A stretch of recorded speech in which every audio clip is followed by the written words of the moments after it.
Welcome to I Heart Star Wars so much. I'm Matthew Ribel, and I heart Star Wars so much. Every once in a while I meet someone who's never seen Star Wars. My reaction is exactly the same every single time. I get really excited.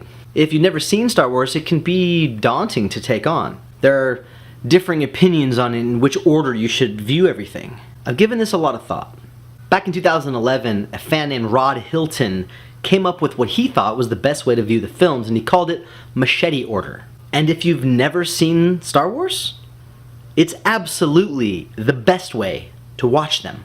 It goes like this. You start with episode 4, the original Star Wars film, A New Hope. Then you watch episode 5, The Empire Strikes Back. After episode 5, you do sort of an extended flashback and watch episode 2, Attack of the Clones, completely bypassing episode 1, The Phantom Menace. After episode 2, you finish the flashback by watching episode 3, Revenge of the Sith, completing Anakin and Obi-Wan's story, and then you return to the original trilogy and finish with episode 6, Return of the Jedi, which closes out Luke's story. There are plenty of articles talking about machete order and why it's the best way to watch it. If you need more information about it, you can do the Google and find it and read it and you'll know. But the basic idea is that it adjusts the focus of storytelling, placing Luke's journey at the center. Later on you can go back and watch The Phantom Menace if you want, and Rogue One, and of course move forward through the saga into episode 7 and beyond. Now I just want to reiterate, if you've never seen the Star Wars movies before, this is the best way to watch it. But what if, like you or I, you've watched the Star Wars movies your whole life? You should try doing this. I think you're going to be surprised at how it makes you feel. Start machete order as intended. Watch episodes 4,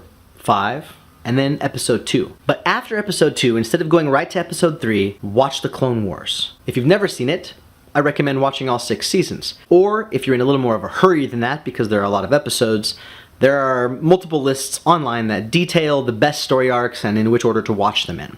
It significantly cuts down on the number of episodes you'd have to watch. Either way is totally fine. After watching the Clone Wars series, you'll have experienced massive character development for not only Anakin Skywalker and Obi-Wan Kenobi, but peripheral characters as well. After the Clone Wars, you'd of course watch episode 3 and then episode 6, Return of the Jedi, with Luke successfully completing his trial and becoming the last Jedi. As much shade as people throw at the prequels, most of which is pretty fair, after having watched the Clone Wars, I think you're going to find the new appreciation for them.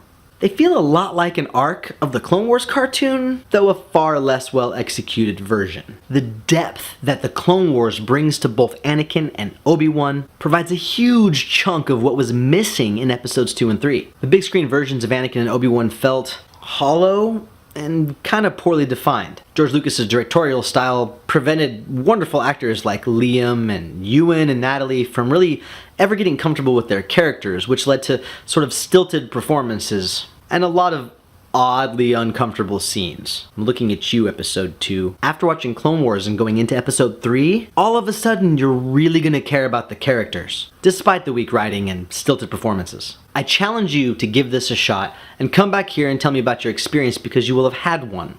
Trust me, I'm Matthew Ribel and I heart Star Wars so much. Until next time, may the Force be with you.